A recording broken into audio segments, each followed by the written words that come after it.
What's good, y'all, man? Welcome back to another video. So today's gonna be more of a different type of video. I'm gonna be in front of the camera with y'all, you know what I mean, versus a vlog today. Because I wasn't able to post yesterday. I recorded some footage. I was so busy I didn't even get a chance to edit the vlogs and things like that. But this video is gonna be a pretty simple video, just giving you a 3-step process on how to get funded. You know what I mean? Because when it comes to getting funded, it's not hard. So a lot of people really struggle with getting funded because of the evaluations, right? So I'm gonna just kind of show you the honest approach of getting funded. And before we get into the video, if you don't know who I am, I go by DLE Trades, D Evans. If you know me close, most people call me Tay. All right, I'm a full-time entrepreneur, full-time day trader. I teach hundreds of people. I trade live for hundreds of people every single morning, and I'm one of the most consistent traders out here. And I've been doing this for a long time. I'm not one of these new traders that you see are influencing everyone because they have a big audience and things like that. I actually have experience in this shit, and if you want to learn from someone with a lot of experience and testimonials, and I don't trade ICT, so we can throw that out the window right now. I don't trade ICT. I've been trading going on 9 years this year, and I know ICT just came about maybe 2-3 years ago, and most of every fucking trader that you see nowadays trades ICT. So I do not trade that way. If you want to learn from, before we get into what I trade options and futures. So stock options and futures, and a little bit of shares here and there. But I do this full time. I trade live Monday through Friday with my Discord community. If you're interested in trading with us, the link to that is in the description down below. All right. If you're still struggling and you're not consistent, I guarantee you join the community, you're gonna be consistent easily. If you listen to what I tell you and you take the trades that I take. All right, but fuck all that. Let's get into what the title is. So nowadays in 2025, everyone wants to get funded when it comes to day trading because being funded takes a lot of the stress away. It allows you to be able to leverage a lot more than you would if you're someone that doesn't have the capital to trade and make a living from, right? So if you lack large funds of your own money, then you would take the funded approach because you either don't want to risk your own money or you just don't have enough money to leverage to be able to make good money from, right? So that's where funded comes in. Now, when it comes to being funded, you got Forex funded, you got futures funded. Stock options currently do not have a funded prop firm, especially that I know of, but I've never seen one ever. Now, the most trending funded right now are futures funded, meaning you can purchase a funded account and leverage their money to make money versus you taking the risk on your own money, right? So the thing about being funded is you don't gotta risk your own money. You're literally leveraging the other company's money to take payouts, withdrawals, to be able to put money into your own pocket. And like I said, that's kind of clutch for someone that doesn't have the capital, because most traders into the market don't have money that they can afford to lose, right? But most traders come in the game with like $500 account. Most traders come in with less than $1,000, so I'll just say 500, right? But with $500, you can't really make good money from a $500 account unless you're over leveraging a lot and you're taking great trades damn near every time you trade, right? So something I always tell people is a lot of traders spend a lot of time trading and trying to learn a trade, but sometimes it's not even the trader, it's the fact that they have a small account and they're trying to leverage a small account. It's very hard to make consistent money from a small account because you have little to no room for error.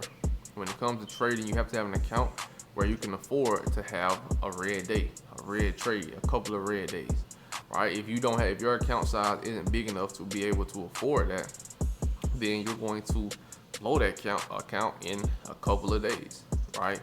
Sometimes a day for most people, and it's just how it is. And you get emotional, you over leverage. And with a small account, emotions are there because you can't afford to take a loss with a small account. So I'm gonna just kind of give you a 3-step process of how I like to go about having these funded accounts. All right. Now, when I'm looking to take an evaluation to get funded, the first thing I would say or recommend you do is take the slow approach first. The slow approach is very important when trying to get funded, is because the habits that you take on in that evaluation if you have bad habits in that evaluation, you're going to take those bad habits and bring them onto the live account once you do get funded. Now that's something man, I'm telling you, that's something you really want to avoid, because once you develop bad habits, it's hard to break. So if you oversize in your evaluation, you're more than likely to oversize in your live account once you get funded, right? So for an example, if you over leverage trying to pass that evaluation, if you do it right, if you end up passing it pretty quickly, you can like, hey, I'm gonna try this when I go live, because now that you're live, you're like, it's gonna be real money, right? So the excitement, the dopamine that you get from catching that big winning trade is gonna carry on to your live account, and most times that's not successful over the long run.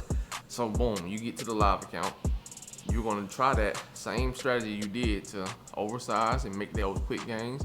You're gonna take that into the live account, and boom, once you do that, you're gonna end up blowing it. You're gonna end up blowing that live account in a matter of a day. I'm gonna say a day, because it's too easy to blow. Once you go live, the moment you go into drawdown, you're gonna subconsciously, you're gonna be a little upset about it. So you can be like, I don't wanna be red today. Let me do something and get me back green, right? And there right there is what's gonna blow the account. So it's important that you start with taking the slow approach in the evaluation, because the same way you build that evaluation, you want that to carry on to the live account and build that live account. And yes, evaluation can be difficult, and there is a prop firm that allows you to trade instantly from a live account. So if you're interested, I'll put it's called Tradify, but if you're interested, I will give you a link down below that you can follow to purchase straight this CM funded account from Tradify. Now, like I said, you want to take the slow approach, because it's hard to break bad habits. I'm telling you, once you develop those bad habits, it's wraps. You're going to lose a lot of money in the process of trying to break those bad habits. And once you finally break it, and then you're down more money than you should have been if you would just stop. Now, the next thing I would tell you to do is trade risk to reward setups. Don't get into the scalping thing where you're trying to just get in and get out, get in and get out. Do not do that. Let me tell you why. Once you start doing that, that's a bad habit. That's a hard habit to break, because if you don't see a setup, you're just gonna start pressing that button. Boom, get in, get out, get in, get out. That's a bad habit. And what I've learned over the years is doing that, you're setting yourself up for failure, because the market will get and when the market gets choppy, and ES and NQ are names that tend to get very choppy every other day. When the market gets choppy and you're trying that in and out stuff, you're gonna lose a lot. You're gonna be losing fees. You're gonna be losing, taking L's. Those small L's are gonna add up, right? So what you wanna do is not do that. When I say take good risk reward setups, is take quality trades. Take trades that, either have some time to play out, a good stop loss, a good profit target, okay? What that's gonna do is gonna keep you from just in and out, and it's gonna also keep you from just taking random trades, right? So when you take quality setups, meaning I'm risking, let's say, ES, right? For an example, I'm risking 5 points to make. For an example, if I'm trading ES, I'll say, hey, I'm risking 5 points to make 10 points, right? Or I'm risking 5 points to make 15 points, and you let that trade play out. If that trade hits stop loss, boom, okay, I'm done for the day, okay? And that's the type of trades you want to take to develop good habits in the beginning. Those big winning days will really set you apart from the rest. You want to have big winning days versus losing days, right? So risk to reward is very important. For me, I like 3-to-1 risk to reward ratio. That's like bread and butter for me, because I could take 2 losses and all it takes is 1 trade for me to be profitable on the day, right? But if I have a profitable strategy that wins more time than loses, I could take 3 wins in a row, and 5 losses won't even hurt me at all. You get what I'm saying? Because 3 wins, if I'm winning 10 points every time, let's say 10, 20, 30, I'm up 30 points, right? Let's say this week, for an example, I go up 3 wins in a row. That's 30 points on ES, right? But if I take 5 losses the next couple of days, 5 times 3 points is about 15, and I'm still up 15 points. And I just went on the losing streak of 5 losing trades. You feel what I'm saying? So it's all a numbers game. I ain't gonna get too deep into the numbers, but once you understand the numbers, it's bread and butter. That's something you really want to focus in on. All right, so the last step. I'm not gonna make this video too long because I like to get straight to the point. So if you're still watching right now, I appreciate you. Make sure you hit the like button and subscribe if you're new. I give value every video, and you can go up. So good love here, man. Hit the subscribe, leave a comment down below, and make sure you hit that like button. Now the third step is sizing. Very important. All right, sizing kind of plays a role in the risk management, but you definitely want to size properly in the evaluation if you go fund it, because once again, if you develop bad habits in the beginning, it's going to be hard to break them.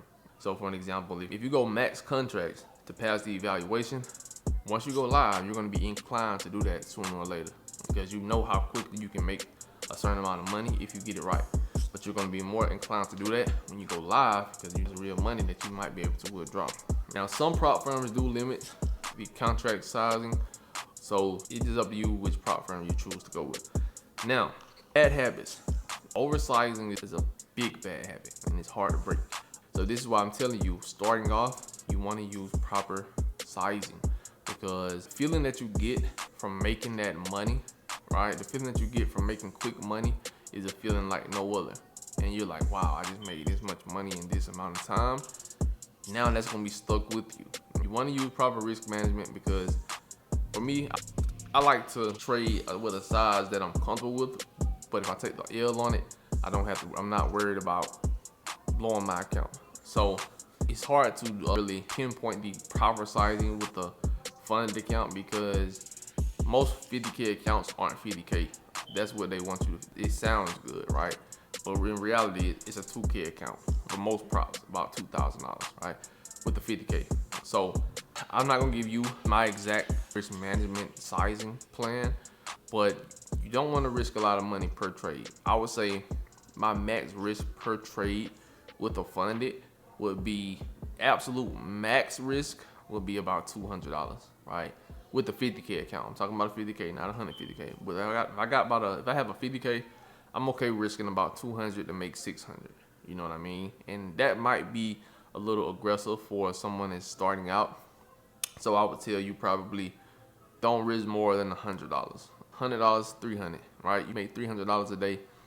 You have that funded pass within 10 days. So sizing is important, because like I said, the dopamine rush that you get from making quick money is going to be stuck with you, okay? So even if you're trading your own money, make sure you're using proper sizing, because you don't want to lose your real money. You don't want to blow your funded. So use great or proper sizing, all right? So I ain't going to make this video too long.